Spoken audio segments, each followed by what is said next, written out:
Namaste.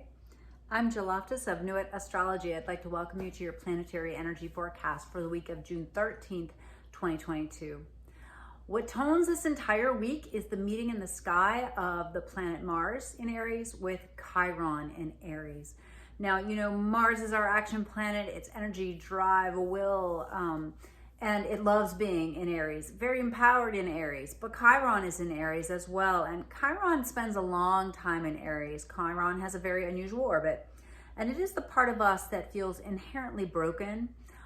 It is the wounded warrior, right? And so coming together, the meeting of these planets, which is exact on Tuesday, but I feel like it tones the entire week.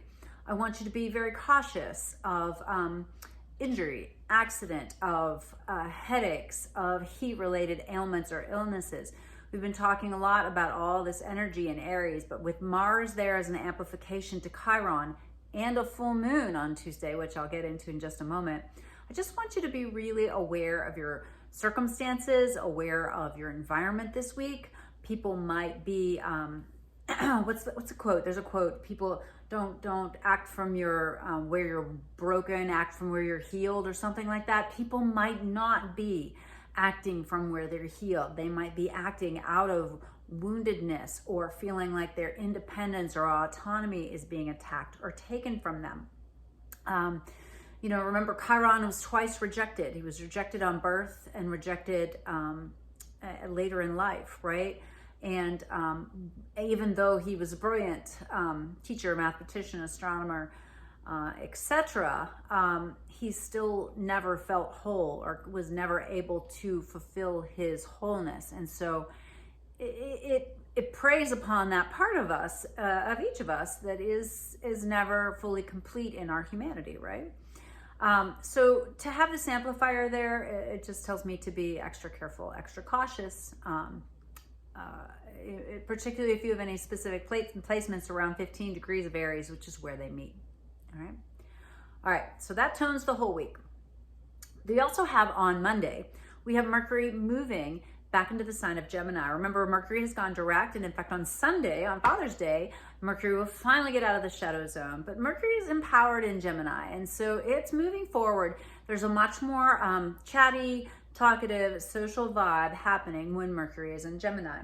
Now on Monday, there's a beautiful Sagittarius moon trine to the Jupiter and Mars and Aries. And so this is a great way to kind of move into the full moon that happens in Sagittarius on Tuesday. It's at 7:52 a.m. Eastern at 23 degrees.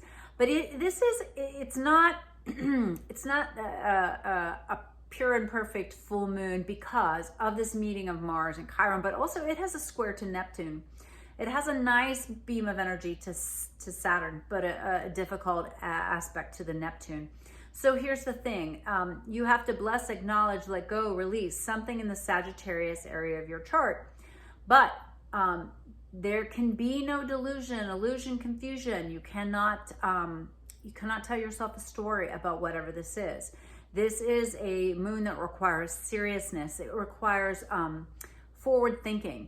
And so go about it with a plan to, really wrap up something that relates to the Sagittarius area of your chart.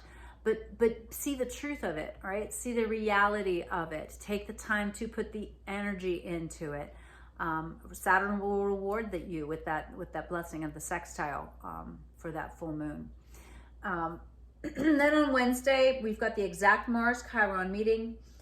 We also have the moon in Capricorn with a very harsh aspect to the Jupiter and to the Mars.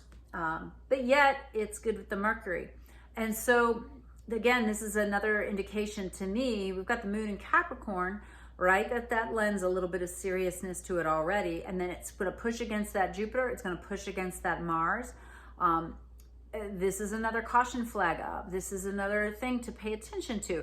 This doesn't mean you don't take action, right? Just because I'm telling you to be careful doesn't mean you cower in the closet and wait for the good astrology, okay? There are places you're gonna have to move forward. Know where Aries is in your chart. Understand what buttons are being triggered, pushed, pulled in your life. You've probably seen some of these themes already that have been coming through. And so this is a way that you work with the energy instead of being afraid of the energy, all right?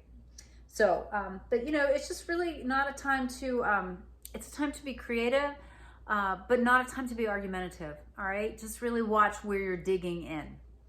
Now on Wednesday or on Thursday, Venus is going to come to the same degree as the North Node in Taurus. All right. So Venus is going to meet the North Node in Taurus. I am looking at Wednesday as a day to make sure you're journaling some fated, F-A-T-E-D, fated events. I would definitely pay attention to what's going on with financial matters, anything ruled by Venus, food, money, the earth herself. Because remember, that means if it's touching, Venus is touching the North Node, it's in a natural opposition with the South Node, which is down there in Scorpio. Secrets could be revealed. The moon is also going to conjunct Pluto. So moon, Pluto in Capricorn, big feels, big emotions, possibly a reveal, an understanding, a revelation on Wednesday for sure, especially because it trines the Mercury in Gemini and the Sun. It activates and trines Saturn and squares Neptune as well. So I'm really looking at this day as being a day to make sure you're not just drinking the Kool-Aid of whatever you've believed, all right? And I don't mean that in towards any specific group, but really vet anything that you see, any information that you're getting, really put it through the filters and do your own research, do your understanding, check in with your heart, okay? Do not just follow along. This is kind of a turning point in a lot of ways, and a lot of these activations are going to be rippling out through the rest of the month, right? So just pay attention to what happens on Wednesday. That was Thursday, sorry, on Thursday. All right, Friday the 17th, we've got the moon in Aquarius. It's going to square Uranus, but sends nice beams of energy over to Aries, which has Mars and Jupiter. So, you know, when the moon is going to be, the moon squaring Uranus, I don't even necessarily think about that as being a negative aspect per se. Anything that engages with the Uranus brings in that possibility of magical and or unexpected things happening. And you really have to kind of decide which way you're looking at things, right? So put your magic goggles on, even if something's not going the way you want it to. Look at the synchronicities, look at the way things are aligning, and see what the silver lining is in those. All right. On Saturday the 18th, the nodes finally go to 21 degrees. They have been at 22 degrees forever, for months now, okay? So now they move to 21 degrees. They begin to start to get a little bit of movement in there again, which is a little more typical. Remember that the North Node is in Taurus and the South Node is in Scorpio. We've got the moon touching Saturn, and both moon and Saturn are going to square the Venus. This tends to bring a little bit of a heaviness, a little bit of melancholy, a little bit of, oh, everything's impossible. Oh, everybody's against us. Oh, I can't have what I want. So just temper any of those, you know, kind of heavy moon Saturn feelings with, you know, a reality check, with a, you know, bide your time, keep working, keep planning, keep dreaming, you know, don't push, because you might not feel like you're making any progress, but it doesn't mean that positive things are not happening, right? But just watch and monitor that tendency to feel a little low when you've got that moon Saturn happening. And then on Sunday, we've got Venus in Taurus, sending a beautiful blessing beam to Neptune and Pisces, so a very inspired kind of day.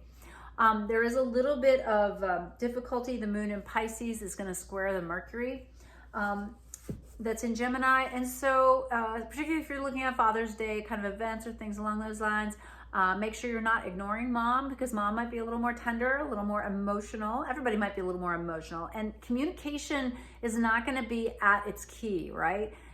With that square from the moon to the Mercury.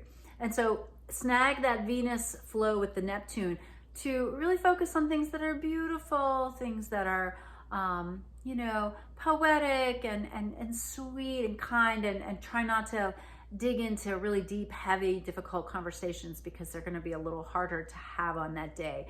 If you know you're bringing together some people who will have some differing opinions, make sure you have some kind of fabulous out, whether it's, oh, it's time to, you know, it's time to get the cake out, or, oh, why don't you hold the baby, you know, that kind of thing. So that's the best way to manage the energy on Sunday. All right, well, it should be an interesting week. I'd love to hear in the comments how you are managing all this energy. Where does 15 degrees of Aries land in your chart? I know for me, it's right on my moon, right on my natal moon, so I'm going to be extra careful, cautious this week. I've been talking a lot about Aries energy and heat-related things, and I am recovering from my first bout with COVID.